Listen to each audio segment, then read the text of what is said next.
Lift के case study करने जा रहे हैं।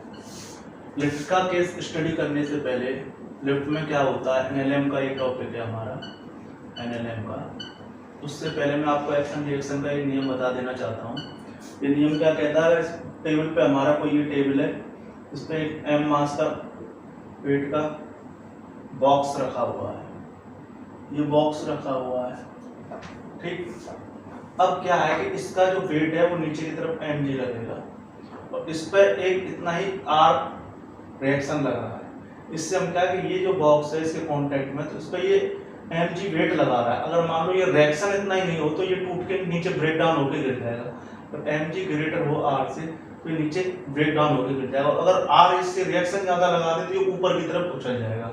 ये चीज आपको समझ में आनी चाहिए। ये जो mg है तो ये mg इसके जो mg को बैलेंस करने के लिए अपोजिट एक्शन रिएक्शन का नियम है, थर्ड लॉ।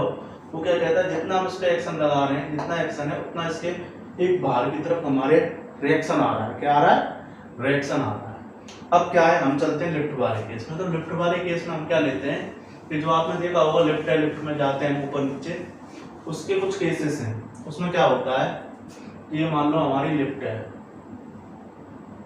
ठीक है। अब इस लिफ्ट में एक बॉक्स रखा हुआ है, इसके नीचे एक स्प्रिंग की बैलेंस की, ये स्प्रिंग बैलेंस लगा हुआ है। क्या लगा? स्प्रिंग बैलेंस, इसका वेट मापने के लिए। और ये रहा हमारा एम मास का बॉक्स, और इसका एक mg वेट नीचे लगेगा और ये r ऊपर लगेगा।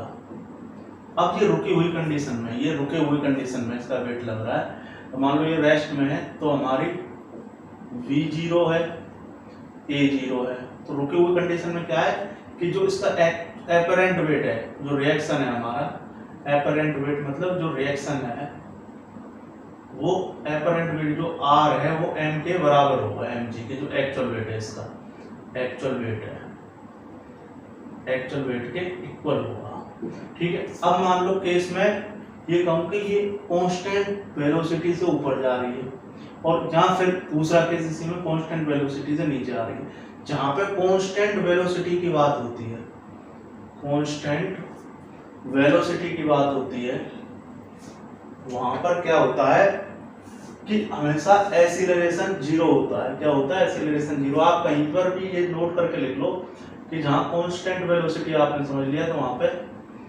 कांस्टेंट वेलोसिटी अगर कांस्टेंट है, ये आ गया कांस्टेंट, तो ऑटोमेटिकली एक्सीलरेशन जीरो। क्यों? एक्सीलरेशन क्या होता है? Rate of change of velocity, change of velocity. जब वेलोसिटी में ही कोई चेंज नहीं हो रहा, आप देखो वेलोसिटी में कोई चेंज नहीं हो रहा, जब पहले इतनी थी अब भी इतनी है, इसमें कोई चेंज नहीं है, तो मतलब जब b माइनस यू करेंगे, फाइनल माइनस इनिशियल, तो ये क्या आएगा? जीरो।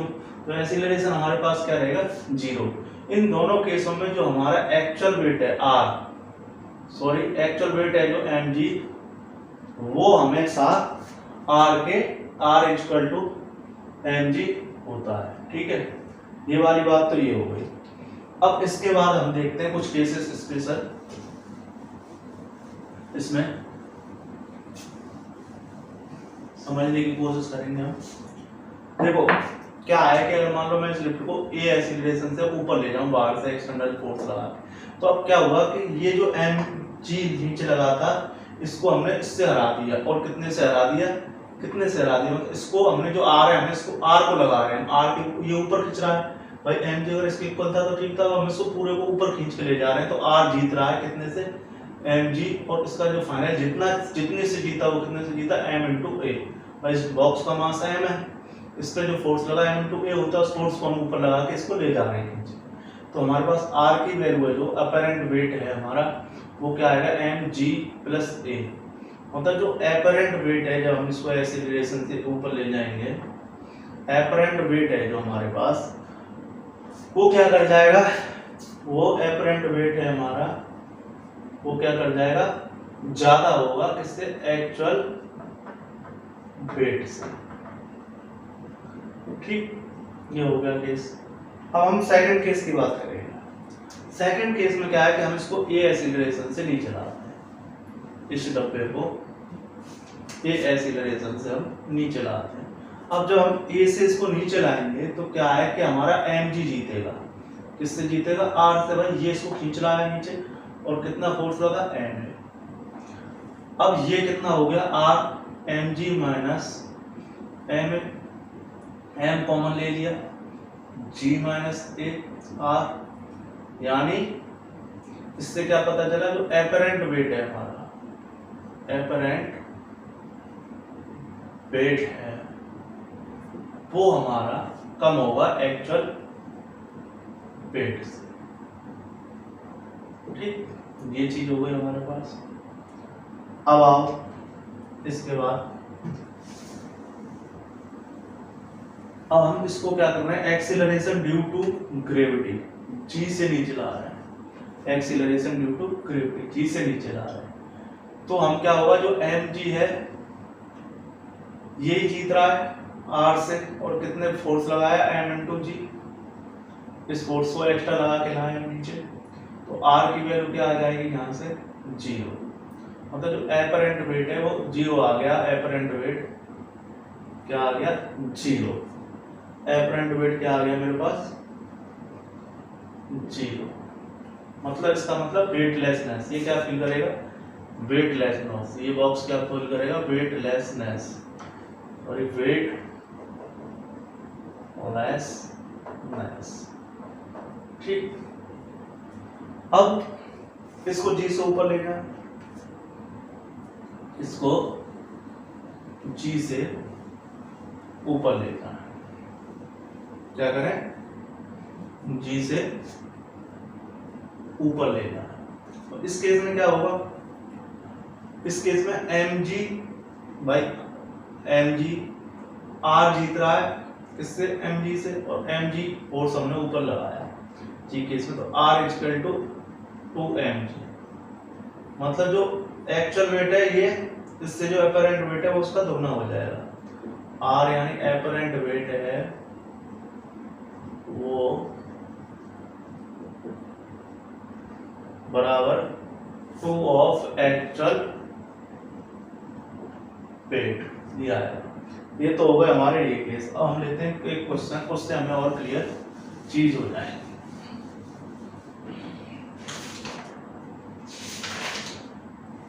देखो क्वेश्चन क्या है, एक पर्सन है 60 किलोग्राम का, एक आदमी है उसका मास है 60 kg। ठीक है, क्वेश्चन कह रहा है, ठीक है सर,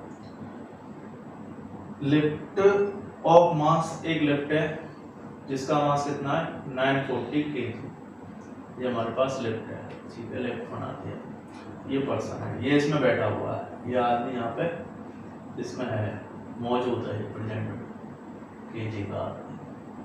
ठीक है, अब क्या है कि साहब, press the lift start moving upward with acceleration, ये लिफ्ट एक एक्सीलरेशन से 1 मीटर पर सेकंड स्क्वायर से ऊपर की तरफ जा रही है। ठीक है साहब, जा रही है। The tension in the supporting cable, ये सपोर्टिंग केबल है, सपोर्टिंग केबल, इसमें क्या है, टेंशन हमेशा अपोजिट जाती है, मतलब जिस टेंशन में केबल लगी हुई है लटकी, तो जो टेंशन है वो उस ब्लॉक से ऊपर की तरफ जाएगी, सेंटर की तरफ जाएगी। ठीक है, तो इस टेंशन की वैल्यू पूछ रहा है भाई, क्या टेंशन है, मतलब एक तरीके का फोर्स है जो उसको खींच के ले जाएगा, इस पूरे सिस्टम को खींच के ले जाएगा, वो टेंशन है जो ऊपर की तरफ जाएगी। ये क्वेश्चन कहाँ पे आया हुआ है आपके, ये आया CBSE PMT में। कौन सी सन में आया है भैया, ये आया प्री में 2011। चलो करते हैं इसे, क्या देखने से, टोटल हमारे पास मास कितना हो गया सिस्टम का, सिस्टम का टोटल मास कितना है, m इंटू एम, यानी 940 प्लस 60 यानी 1000 kg। ठीक, अब ये पूरा सिस्टम खिंच के ऊपर जा रहा है, मतलब T जीतेगा और ये सिस्टम अपना हार जाएगा। m इंटू एम, ये जो पूरा सिस्टम है G इक्वल टू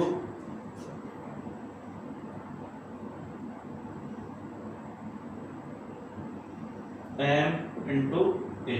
सही है बात भाई, ये ऊपर जा रहा है सिस्टम खिंच के, T इसको हरा के तो ऊपर ले जाएगा, ये पूरा सिस्टम नीचे है इसका वेट, तो T की वैल्यू कितनी आएगी, m into A plus m into M into G, तो ये 1000 इंटू जी, ये कितना हो गया 10 प्लस m 1000 इंटू 1, तो ये कितना हो गया 11,000। ये कितना हो गया 11,000 न्यूटन पी। ये इसका आंसर आ गया। ठीक है, तो अगला क्वेश्चन देखते हैं। एक मैन है